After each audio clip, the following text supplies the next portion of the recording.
For the showbiz update guys, mag-mission good shares update ang first son. May mimosa, nope, hindi to pag mimosa be, ano to be, mission good shares update last night at ABS-CBN Christmas Special 2023. So ito nga yung pinost ng glam team niya.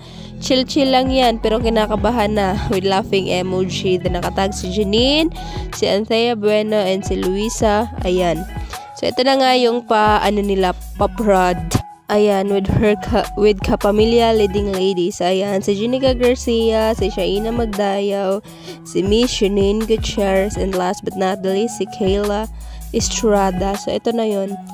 So, ayan na yung paprod ni Janine, ni Kayla, and ni Shaina. Last but not the least, si Jenica Garcia. So, ayan sila guys.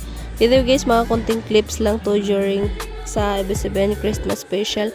Kagabi kasi di pa pwedeng ipalabas yung mga other ganaps talaga. Well, actually, yung mga nakapanood ng live, syempre nakita na nila yun kung ano talaga yung ganaps. Kasi, air yun this coming weekend. Ngayong 16 and 17. So, abangan na lang natin yun guys. Panoorin natin yung full ganaps talaga nila during ABS-CBN Christmas Special 2023.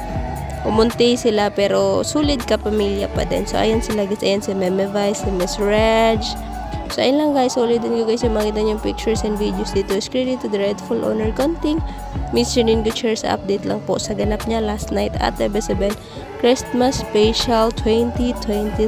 So, ayun lang guys. Hope you guys like, share, comment, and subscribe. Love lahat. Ingat kayong lahat. So, ayun lang.